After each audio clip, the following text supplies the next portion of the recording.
911? Yes, I'd like to report a child missing From where? from my house. What's your address? 3404 Oakcrest Drive. Is this an apartment? Yeah. Which apartment? Apartment 3406. Okay, is she missing from 3404 or 3406? 3404, I mean. There's not an apartment number? It's 34, no, It's not like an A or a B? no, What's your name? Harold Degree. Your phone number, Harold? 2310001. The next door neighbor says she went down the road and said she just seen a kid down the road. What's the child's name? Asia Degree. What's her full name? Asia Jaquilla Degree. Can you spell it for me, please?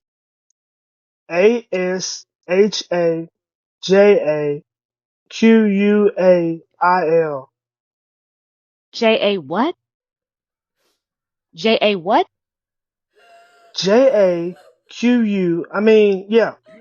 JAQUAILLA. Degree? Yeah, yeah. How old is she? 9. White or black? Black. When did you last see her, Harold? Last time I went to bed, she was in the bed. We got up this morning, called her to go to school, and she wasn't in there. And her book bag's missing and her pocketbook. So you don't know if she got dressed or if she still got on her bedclothes or what? We don't know. Was the door open or anything? No, her brother sleeps in there with her, and when he was in there, he didn't hear when she got up. Okay. All right, Harold. I'll get an officer to get in touch with you just as soon as possible. If you do happen to locate her, please call us back and let us know, okay? Okay. Thank you. Bye-bye.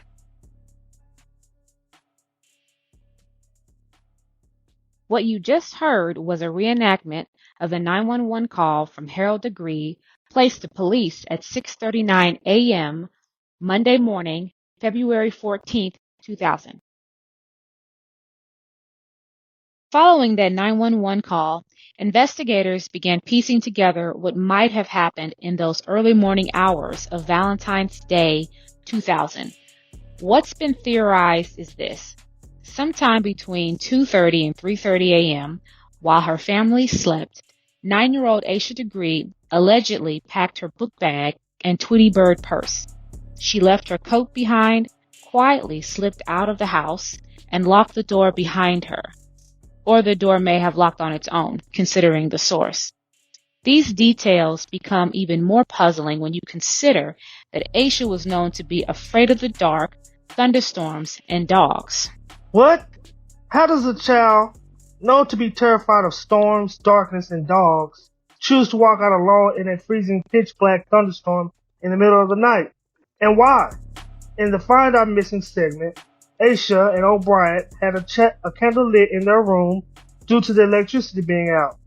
So how could a child who needed a candle to sleep walk out alone in a pitch black night? Well, you're right. And Harold later came in their room and blew that candle out just before he went to bed. Let's put a pin in this. Earlier that evening, Aisha was last seen by her father on the family couch, wearing jeans and a purple and white t-shirt reading Sun Degrees Hot in Atlanta. That shirt was made for the Degree family reunion held in Atlanta. Harold reported telling Aisha to head to bed just around midnight. Wait a minute. I thought Aisha had already gone to bed at around 9 p.m. when her aunt and uncle stopped by to tell them that the family about a car accident that had caused a power outage on her street. Hold that thought. Let's continue. The weather that night was brutal. Shelby was being battered by what locals called a torrential downpour, with temperatures hovering near freezing. A car accident had knocked out power to much of Cleveland County, though the Degree family's power was restored by 12:30 a.m. But by 4 a.m., 2 reported eyewitnesses claimed to have seen someone walking along a poorly lit 2-lane road on Highway 18. These accounts have helped to shape the narrative of Aisha's disappearance for over the last 2 decades.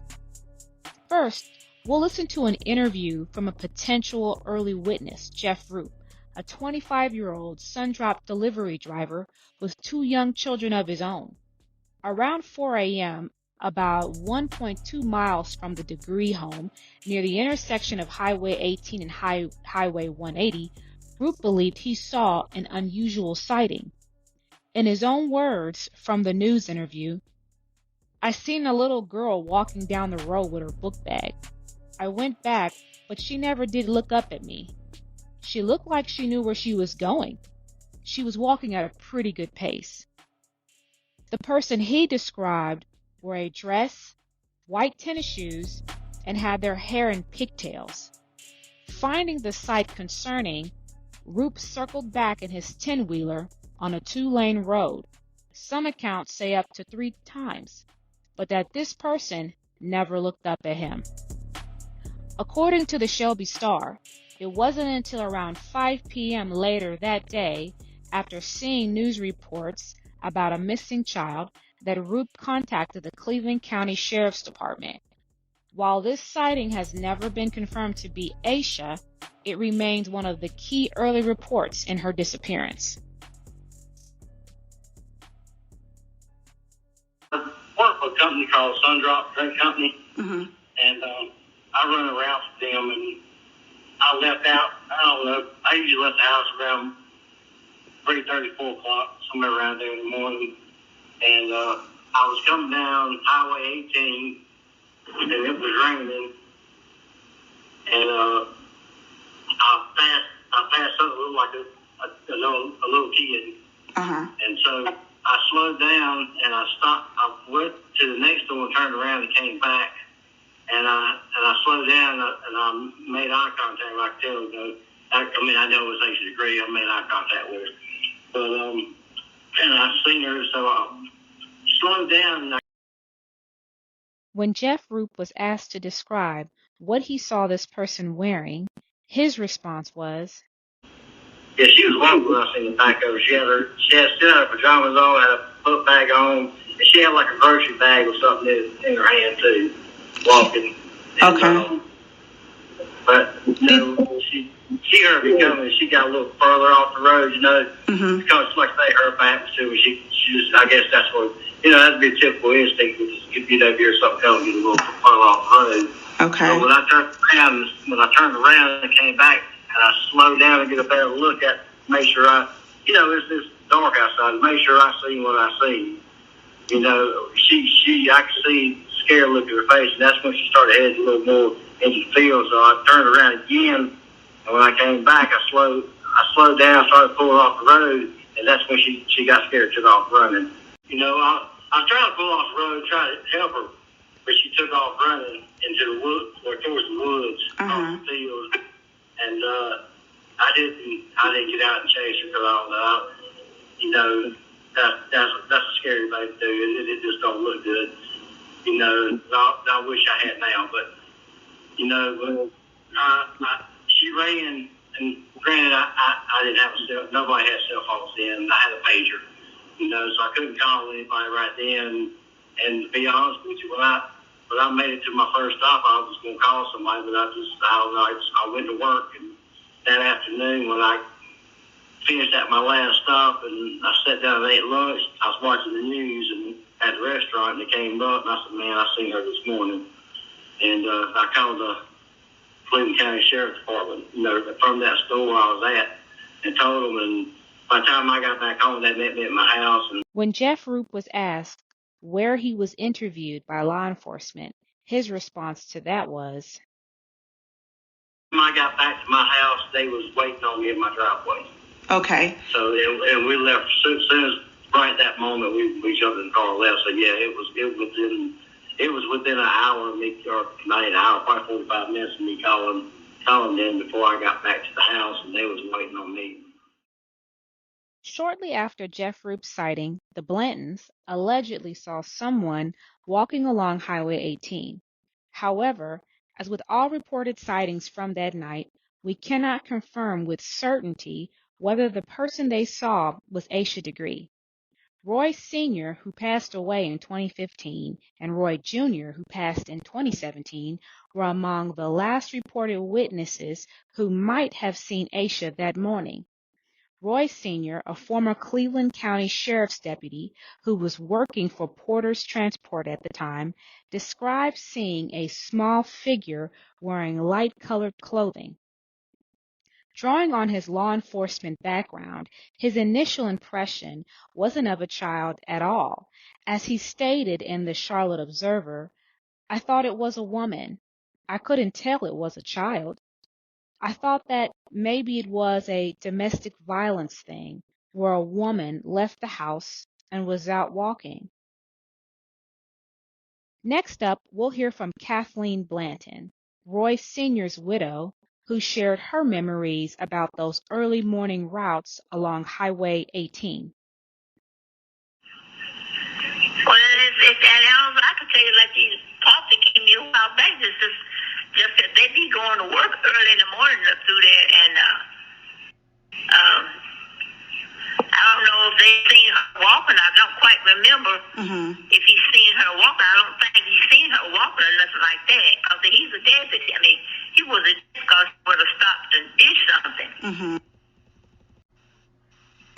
Or whatever, but he didn't. He and my son both, they were going to work that morning, and they just they didn't really. They were stopped and asked questions. Whoever was up there investigating, they stopped a lot of truckers, asking them if they see anything, but they said some sun drop truck went up there and he saw somebody. Whoever was driving the sun drop truck, he saw a little girl out there and stuff like that. So my husband and my son didn't see anybody, but they were stopped and they were asked questions about that. But I took them to work one time too, but it wasn't involving nothing of this. It was just like I saw a lady just way before she like disappeared. A little lady walking down the street that time of morning, and I asked my husband, I said, "Why are these people walking down the street so early in the morning like that?" He said, "That's what they do." He was told, and he would go out and see all this, and he said, "That's what they do." They'd be walking down the road, and it was a little bitty lady walking down the road. It was dark, going somewhere, wherever. But it wasn't her. This is way before all this happened with Aisha. No, he didn't see her. Okay. They didn't see her. They just, it was people that said that whoever was up there investigating, stopped some of the trucks and asking them questions. Did they see anybody? But they didn't see my husband and my son. They didn't see anyone.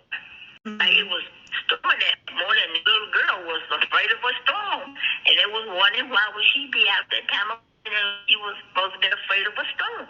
That's all kind of rumors out there. Why would she be out that time of morning and storming? Now, let's examine these witness accounts more closely. In a recent interview, Jeff Roop's recent recollection has shifted from his original statement. While he initially described seeing a little girl in a little dress and white tennis shoes, he now believes he saw someone wearing pink pajamas and carrying a plastic bag. Both of these accounts notably differ from what Aisha was reportedly last seen wearing: a white t-shirt and white or acid-wash jeans. Even more intriguing is what we learn from Kathleen Blanton about Roy Sr.'s account. Although she wasn't present that February morning, she revealed something striking. Contrary to earlier reports, Roy Sr. apparently never saw anyone walking that particular morning. Instead, it seems his statement was meant to illustrate how it wasn't uncommon to spot people walking along Highway 18 in the early morning hours, drawing from his experience as a Cleveland County deputy. To help us better understand these varying accounts and the nature of witness memory, I had the pleasure of speaking with Dr. Brian Cutler, a distinguished forensic psychologist with over 30 years of research in eyewitness memory, As a professor and expert witness who has consulted on more than 200 cases across the U.S. and Canada, Dr. Cutler specializes in the psychology of eyewitness memory and the factors that can influence witness recollections. His insights prove particularly valuable in understanding the complexities of early morning witness accounts like those from Jeff Roop and the Blantons. Thank you, Chris, and thank you for the invitation. I'm honored to be here. Just a little bit of background about myself. I live currently in the Phoenix, Arizona area. I have been an academic basically all of my professional life. I have taught at 4 different universities, 3 in the U.S. and 1 in Canada. I am currently with Fielding Graduate University, which is headquartered in California, though I work remotely. And I have been studying eyewitness memory since about 1983. By my count, that's about 40 years. I've published a lot on the topic. I've testified as an expert witness many times, worked as a consultant, and I'm happy to be here and share what I know in the hopes that you're able to resolve this case favorably. Yes, absolutely. We certainly are happy to have you on today. So let's go ahead and get started with some of the questions. So the first topic we're going to discuss is more about memory and perception. In this case, the missing person that we have, which is Aisha Degree, she did go missing during the middle of a storm, and it was in the middle of the night. Can you share with us what are some of the factors that influence the accuracy of eyewitness recollection, especially in low visibility environments, sort of like the one or the type that she went missing from, or even high stress conditions, if it's raining and it's dark and maybe we have individuals who are driving on the road and maybe they drive for long periods of time, such as a truck driver. What are some of your factors? What are some of those factors in that regard? Sure. So just a little bit of background on memory might help.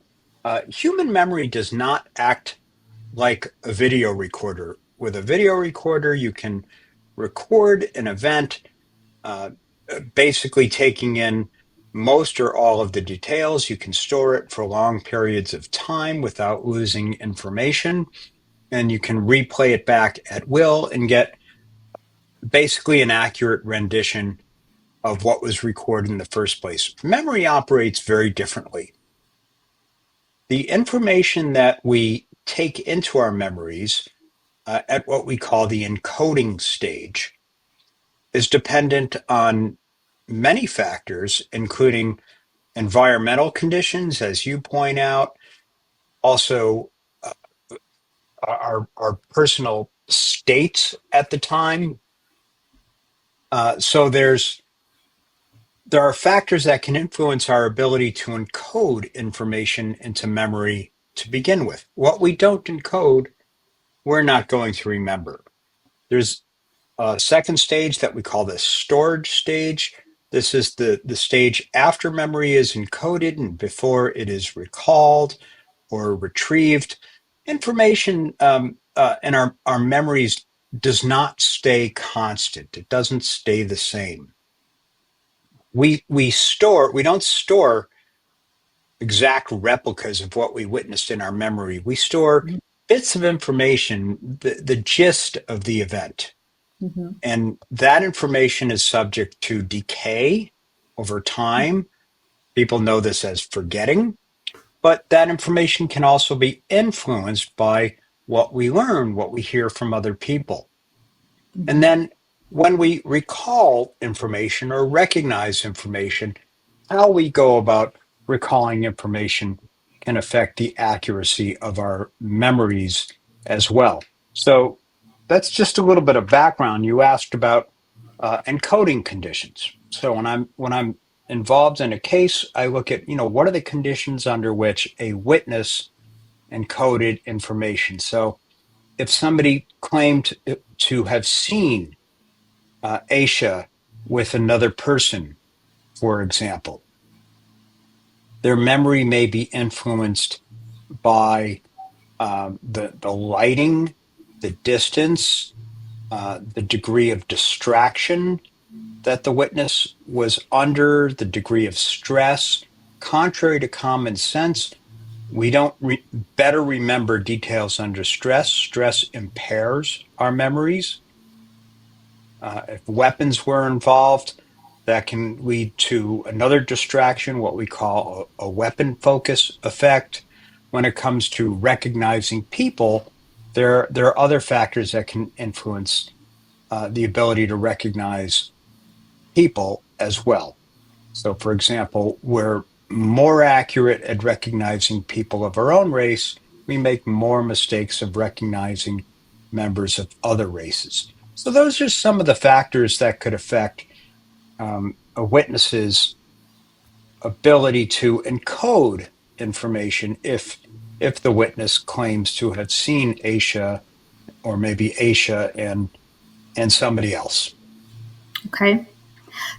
Tell us a little bit about how a witness's memory may change or become influenced after seeing media coverage or maybe even discussing the events with others. Sure. You'll recall that in the explanation I gave, once information is stored in memory, it's not an exact replica of what a witness had seen. The witness stores in memory bits of information and the gist of what happens. Memories are constantly updated. This is the natural way that memory works. we update our memories with information that we learn later, or information that we figure out on our own. Usually what's important is not what we remember, but what we know. So we update our memories as a natural phenomenon, and it may be very difficult after the fact to distinguish what information we actually saw at the time from what we now know, from what we saw in a news broadcast, or what we learned from another person, any source of outside information, or what we figured out on our own. Those memories for learned information can be as vivid to us as information that we encoded in the first place. And what would you say in terms of your professional work? How common is discrepancy in eyewitness statements over time? And what might cause witnesses to kind of revise their descriptions of events or details? Sure, I deal with this fairly often. First, it pays to sort of deconstruct this word discrepancy. Mm-hmm. Sometimes it's referred to inconsistent over time, and in the legal system, inconsistency is often equated with deception. Somebody's inconsistent; they must be lying about something. Or if they're consistent, it must be true. This is a false dichotomy. There are various ways of being inconsistent. For example, a witness is asked to recall basically the same information at two different times. The witness could recall information at the first time, but not the second time. That's inconsistent. The witness could not recall information the first time, but recall it the second time. That's what we call reminiscence. That's another form of inconsistency. Or a witness could recall information both times, but be contradictory. So much depends on excuse me, what form of inconsistency we're talking about. But inconsistency does not equal inaccuracy, particularly if they are the first two types of errors that I mentioned. So, what could cause a witness to recall information inconsistently?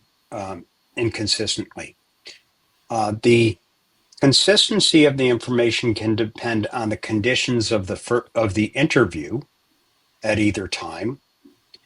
For recalling information requires cognitive effort. You need to think about it. Mm-hmm.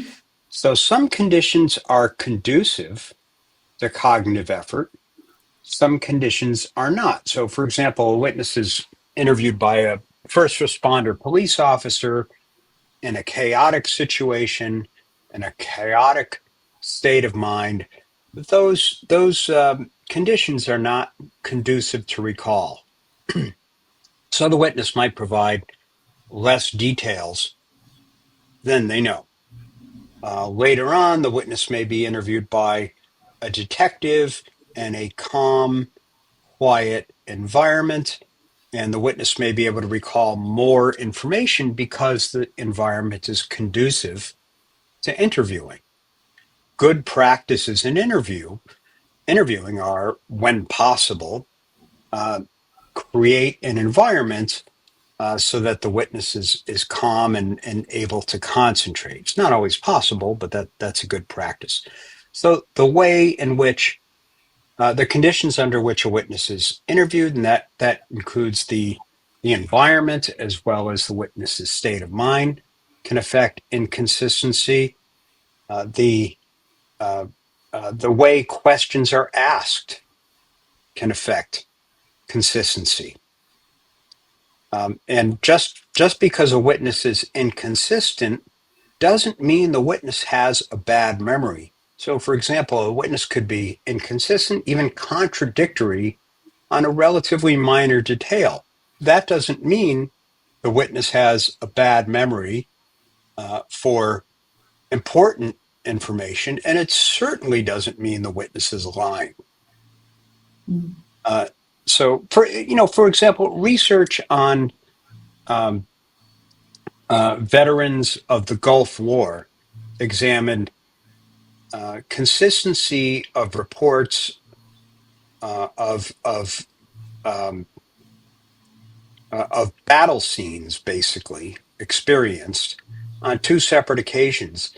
Found very substantial amounts of inconsistency between the two instances of recall. There's no reason to think these veterans were lying. The inconsistency is likely due to some of the factors that I mentioned.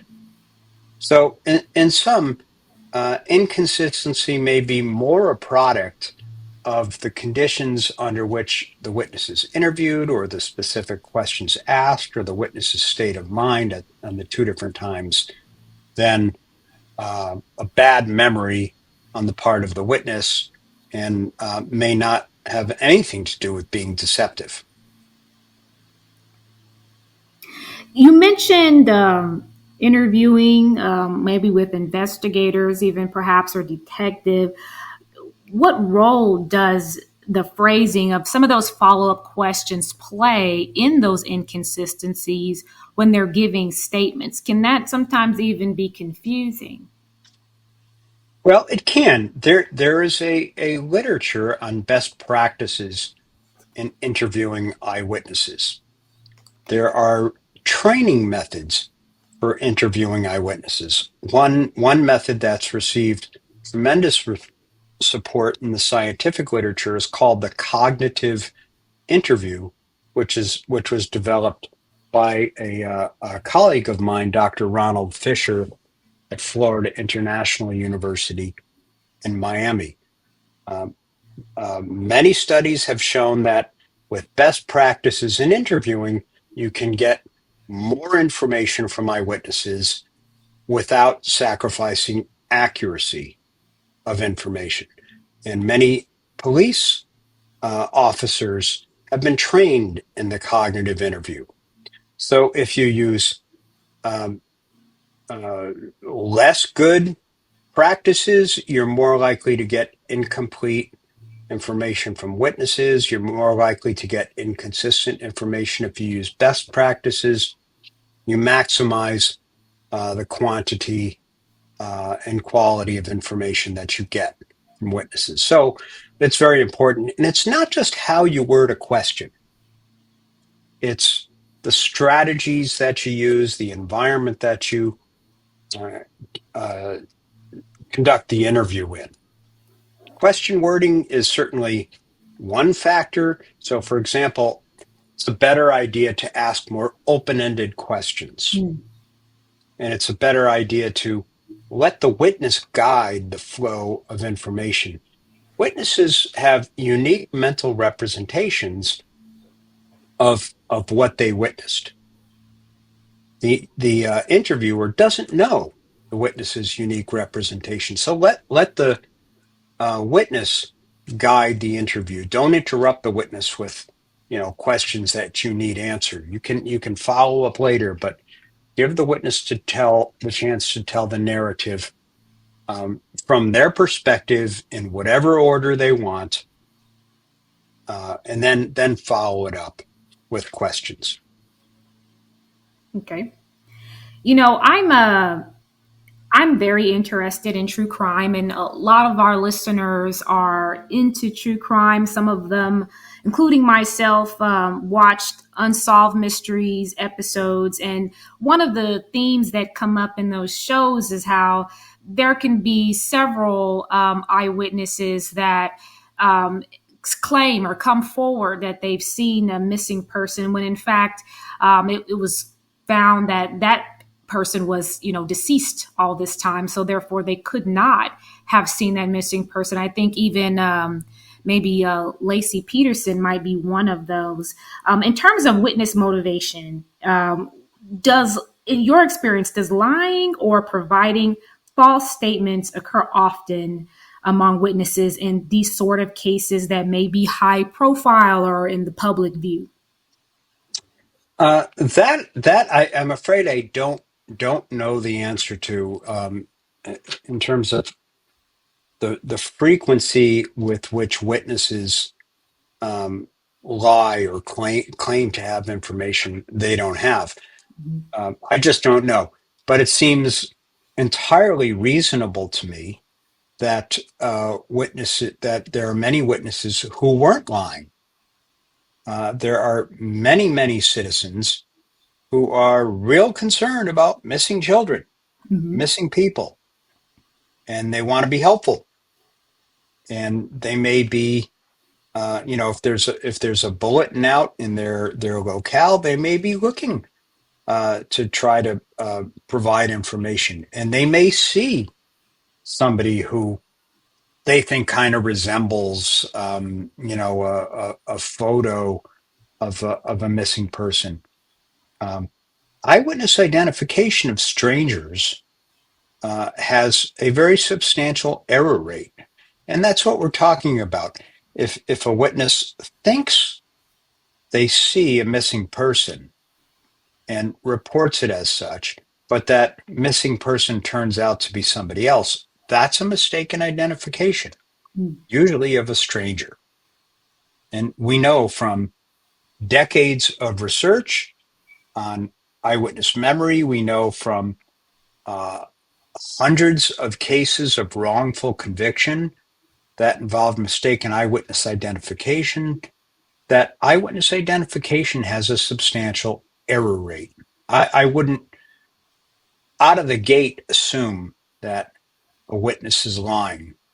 Of course, it's possible, but I also could easily see a scenario where the witness thinks they saw whom they are reporting.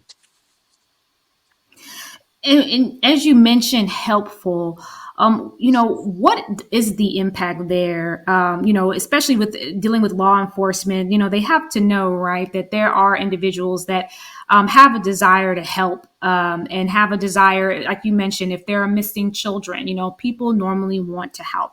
But how does that affect the reliability of those statements? Well, uh, police have, for a long time, relied on witness testimony Mm-hmm. in resolving all kinds of crimes. Um, Aside from missing persons, many types of crimes turn on witness testimony. So when a crime occurs, one of the first things police do is canvass the area for witnesses. Sometimes they post photos of a missing person or photos of a wanted person. Sometimes they offer rewards for citizens to come forward with information. This tells us that police rely heavily on witness testimony. Okay. I know earlier we talked about environmental factors such as the weather, and then just overall darkness. This is in a rural setting. Um, I know you talked about that as well. Things that are in the environment can also maybe be obstructing in different ways. How does do the environmental conditions play a role in witness statements in our identification? Sure. Um, in order to make a positive identification, you have to see the person's face. It's really our faces that distinguish us from one another. Sometimes it's, unusual body types or unusual tattoos or things like that. But for the most part, the face rules.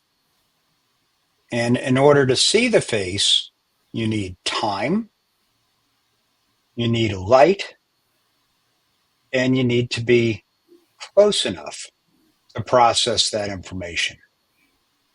If it's dark, you can't if it's dark, it's hard to make out detail. If you go from a well-lit room into a dark space, it takes time for your eyes to adapt. We call that dark adaptation.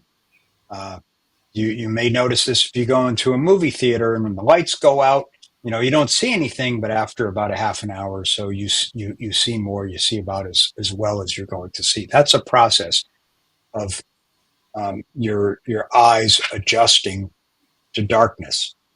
Um, the combination of distance and darkness is particularly problematic. Either of those factors alone can impair the ability to encode details about a person's face, but seeing somebody at a distance and darkness is particularly um, a setup for error. And then you can add to this the amount of time that you get to see the person's face. Processing information takes time. So if you see only a brief glimpse of a person, it's going to be harder to encode their face. Or if you're distracted at the time. So these are all factors that are important and they should be carefully analyzed. Okay. In terms of delayed reporting, here in our case, we've got some statements or reports that either came in same day, but maybe several hours after a show was last seen, and we've got some other situations where maybe it's been months or maybe more. How what are those challenges that arise when witnesses are reporting these accounts after an event rather than immediately? Is there a time frame or a window where maybe investigators may say, I'm not really sure, how reliable this reporting is because of how long it's been and how long it took for them to come forward? That's a good question. The reporting is always after the event. It's a question of how long after. Is it 10 minutes after, or is it 10 months after? We know, we've known for over 100 years that memory decays with time. We refer to that as the forgetting curve. And memory decays at a faster rate early on, and the amount of decay slows over time. So, without question, memories reported earlier after the event are more likely to be accurate, and memories reported later are more likely to be inaccurate. Now, add to this that with the passage of time, there's more opportunity for factors to affect the witness's memory while it's in storage. So a witness may learn something, may see a photo, may learn something from another witness, may see something on social media. All of those factors can affect a witness memory, and they're more likely to occur as time goes on, particularly as an investigation heats up. Right? You might the photo might get posted more often. So I would say that information reported later is more likely should be viewed with more skepticism than information reported earlier.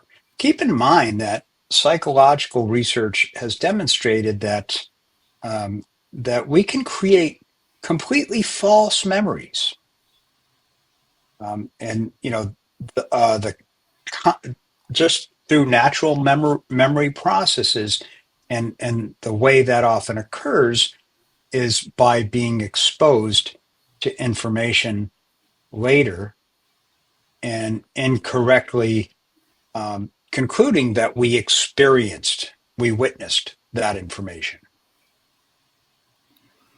So what you just mentioned there was interesting, where you sort of brought up false memories. I imagine that that's different than someone lying, because I don't know if it's intent or motivation that's the difference there. But a false memory, someone can actually believe what they think they saw, versus a lie is, out of some other type of intent or motivation. That's exactly right. Really, to this point, I've only been talking about memory errors and not deception. Mm-hmm. Deception is a whole other matter. I'm happy to comment on it, but memory errors can occur naturally because of the way memory works. People can believe in their false memories or distorted memories as strongly as in their accurate memories. Okay. So to move into behavioral observations, we sort of touched on this a little bit, but just to kind of, I guess, go into it a little bit more, if you do see, in fact, a missing person, how reliable is it for that witness to be able to gauge what is going on in that moment? For example, if that person is fearful, or if they're fleeing an encounter, or they're in a high stress situation, is that going to be difficult for an eyewitness to be able to discern, while it's actually happening, including if we're talking about weather conditions at the same time. There is a question on if Aisha was fleeing something or if she was in a panic. And, that's kind of up for debate. We haven't been able to confirm that either way, at least for the public's knowledge. What would you say, in your experience in terms of being able to accurately interpret that, from the witness point of view? Well, I think some of it depends on uh, how does the witness who thinks they saw Aisha or another missing person know at the time that they're seeing a missing person. Mm-hmm. So did the witness see a photo and a picture of the person? Was the witness looking out for this person? When we when we go about and we're actively looking for something, we're more likely to find it than if we just happen on it. It doesn't mean we're accurate, but we're more likely to find it. As to how the witness reacts, that's really a matter of great individual differences. Mm. Some witnesses may lack confidence and go, "No, it can't be. I'm Mm. just going to move on." Another one might say, "You know what? I'm not sure. I'm going to call the police because I would feel terrible about myself if there was a possibility it was right and I didn't do anything about it." Another might want to intervene, um, and and have a confrontation. So I think there's great differences between people about how they handle crime when they see it in general, and in the specific case of missing persons. I think as humans, we are particularly protective of children. Mm-hmm. So I think there would be a motivation if you think you saw something to act. Mm-hmm. Um, Act may depend on what you what you're able or capable of doing. Hmm. That's definitely pretty interesting there. Um, in terms of deception, you kind of mentioned that a little bit, and I want to ask you your opinion on that. How likely is that for a witness to be deceptive? It doesn't sound like it's that common in this sort of practice. Well, it's always hard to answer questions that that start with how likely. We don't know how likely, but in certain kind of circumstances, witnesses may be more likely to be deceptive when they're protecting a person, for Mm. example, Mhm. or when they're protecting themselves. Mhm. But in many cases where eyewitnesses are uninvolved bystanders, they really don't have much reason to lie. Mhm. Um, Certainly, there are many who don't want to get involved, who may, fear retaliation by an offender or the offender's friends or family. So they might say, I didn't see anything. I don't know anything about it. That's a form of deception. I suppose that may happen. That likely happens in some investigations. But without an identifiable motivation to lie, I would lean toward thinking that the witness is telling the truth as they know it. Might not be accurate, but it's the witness's beliefs about what they saw. So if you identify something unusual and a possible eyewitness, sees something unusual at night, a child that they don't know that that child is missing, as you mentioned, they would need to know that the child is missing, maybe in order to intervene or act. But if they don't, and they later learn through media that there is a missing child, then how does that exposure to coverage then sort of change that potential eyewitnesses' behavior? Because we see it happening in different ways, in terms of how people come forward, and are they suggestible based off of the media that they are being exposed to? Well, I'll answer that in a couple of different ways. Um, what is the context? Well, I mean, what does the witness see with the child? We go about our business and we see children with adults all the time. right?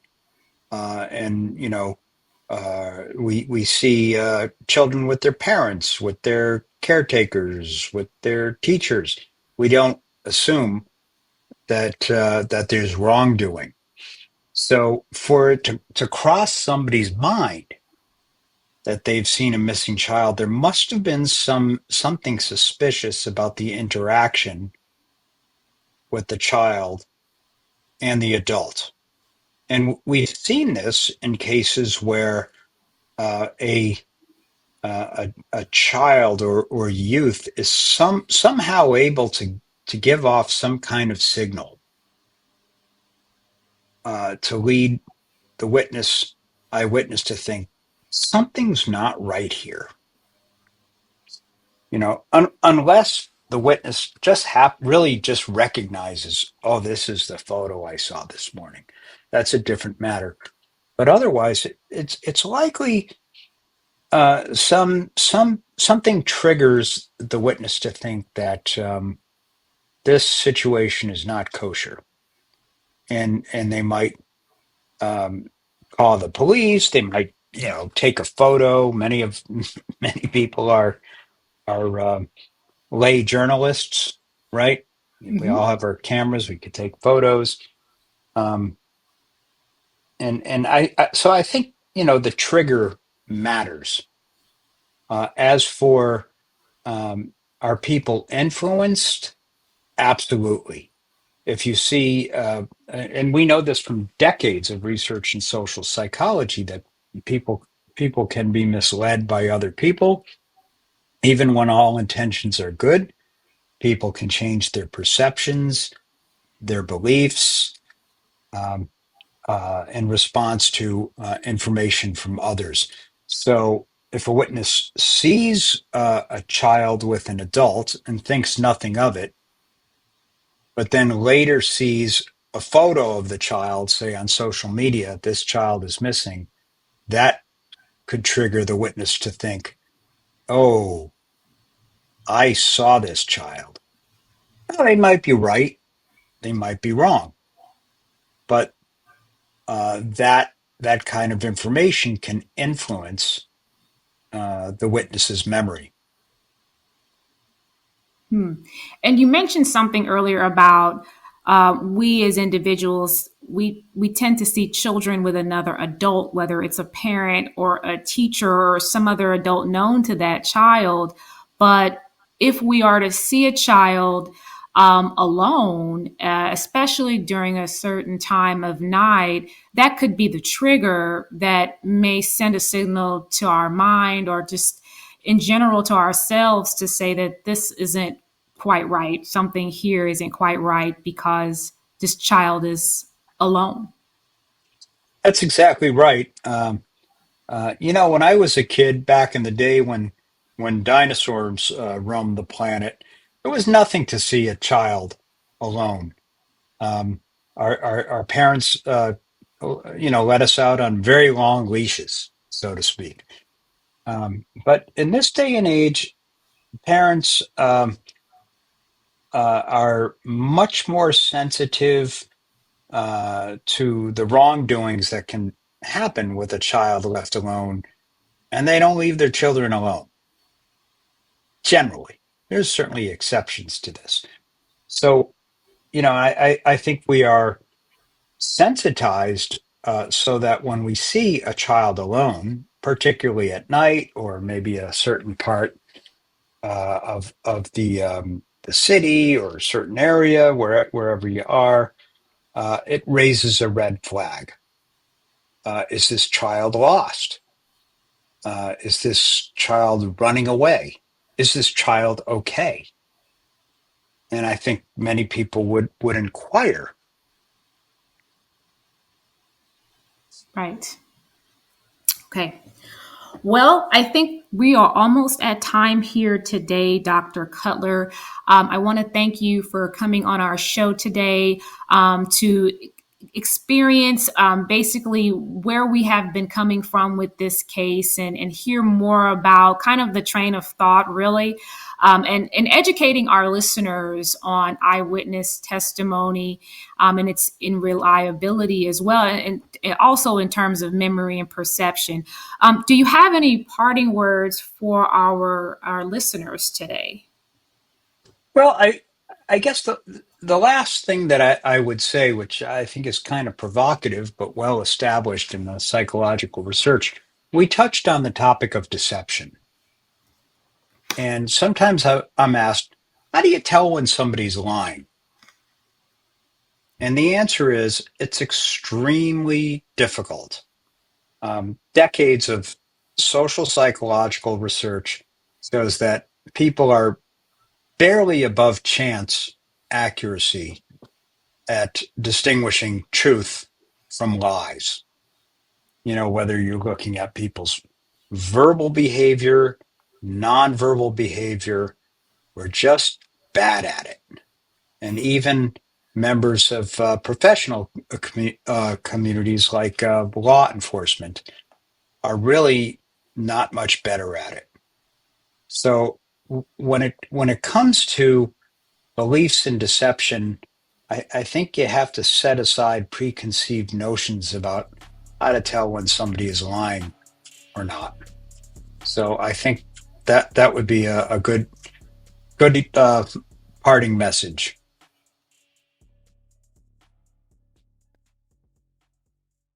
Thank you for listening to this episode of Cleveland County Valentine.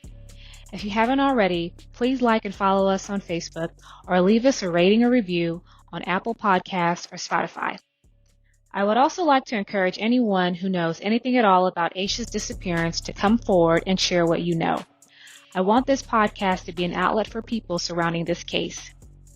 Have yourself a great rest of the week and join us next time for a new episode of Cleveland County Valentine.